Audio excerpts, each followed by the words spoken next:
Cult of personality of Adolf Hitler. So I am going to analyze Hitler's personality over his reign time. So, Führer principle, what is it? An ideology that prescribes the fundamental basis of political authority in the governmental structures of the Third Reich. This principle means that the Führer's word is above all, so it is a high authoritarianism. How this did fit with his personality? So Hitler answered to God and the German people. Italian philosopher Giorgio Agamben argued that Hitler saw himself as an incarnation of Autocritas, the living law of the highest law itself. Authority.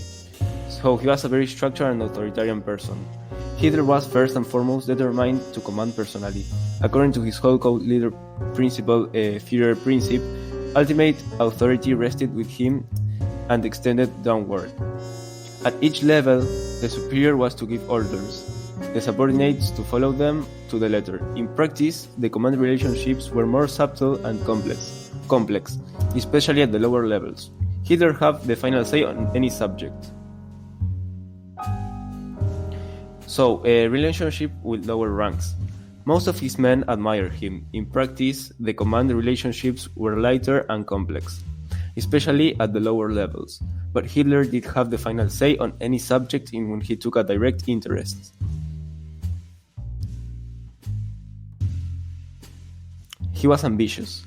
So, his ambitions were. Moreover, as time went on, he took over positions that gave him more direct control.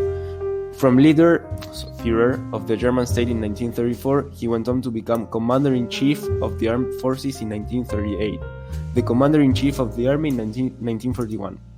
He wanted to be a Feldherr, the Generalissimo, exerting his direct control of the armies himself, in much of the same sense that Wellington commanded at Waterloo.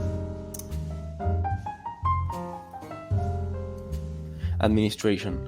He held briefings, informative meetings with his senior military advisors, often in the company of party officials like Wilhelm Keitel and other hangers-on. Each afternoon and late each night, his staff would present him information on the status and actions of all units down to division strength or lower, as well as on special subjects such as arms production or the technical specifications of new weapons and German technology, which was very on point.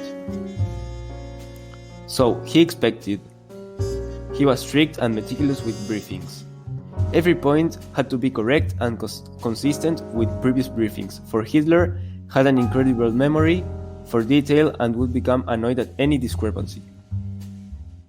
So, he expected, this method for his expectations were consulting his field commanders on very rare occasions at the front, more often by telephone summoning them back to his headquarters. He would state his instructions verbally for his staff to take down and then issue as written orders. He was skeptical.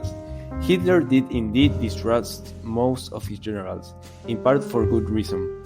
He had to overcome a certain amount of timidity among his senior officers before the war. During the